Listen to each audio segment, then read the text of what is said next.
Okterinda, berita dan cerita, membawa kisah dan kabar dari mana saja. Hai semuanya, selamat datang di channel Anggi Okterinda, berita dan cerita, membawa kisah dan kabar dari mana saja. Selamat 1 Oktober. Tiba juga kita di bulan Oktober 2020. 3 triwulan sudah kita menjalani tahun yang penuh dinamika ini. Dan 7 bulan diantaranya kita lalui di tengah-tengah pandemi. Pandemi COVID-19 memang sudah menjungkir balikan kehidupan banyak manusia di dunia, tidak terkecuali kita di Indonesia.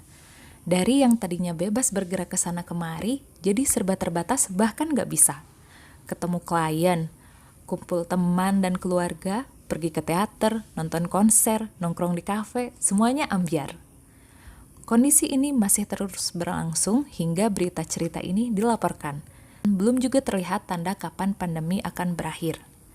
Akibatnya, bisnis pun slow down dan ekonomi mandek.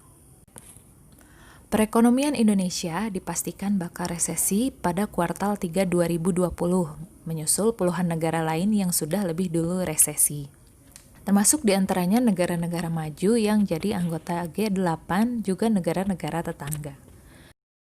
Ibu Menkyu Sri Mulyani Indrawati sendiri sudah mengeluarkan prediksi bahwa ekonomi Indonesia di kuartal 3 bakalan di kisaran minus 1% sampai dengan minus 2,9%. Dengan kondisi ini, pertumbuhan ekonomi Indonesia sepanjang 2020 juga diperkirakan bakalan bergerak di kisaran minus. Apa itu resesi?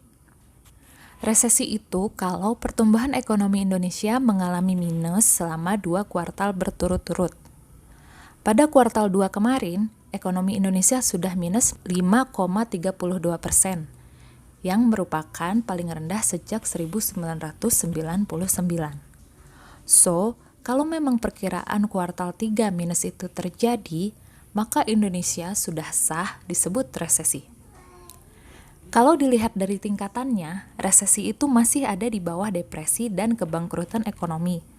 Tapi tetap saja tidak ada satu orang pun yang menginginkan kondisi ini. Kenapa? Sebab ini artinya orang cenderung menahan belanja.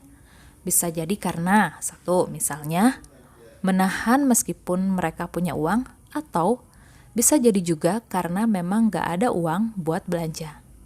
Bisnis nggak bergerak, ekonomi diam, pengangguran semakin bertambah.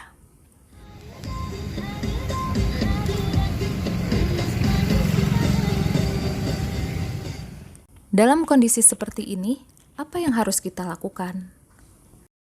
Sebetulnya, teorinya, di kondisi seperti ini, kita justru harus mendorong konsumsi.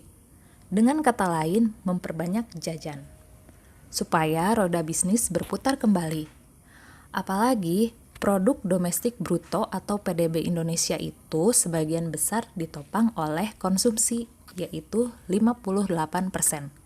Masalahnya, mau belanja juga kalau dananya tipis, gimana?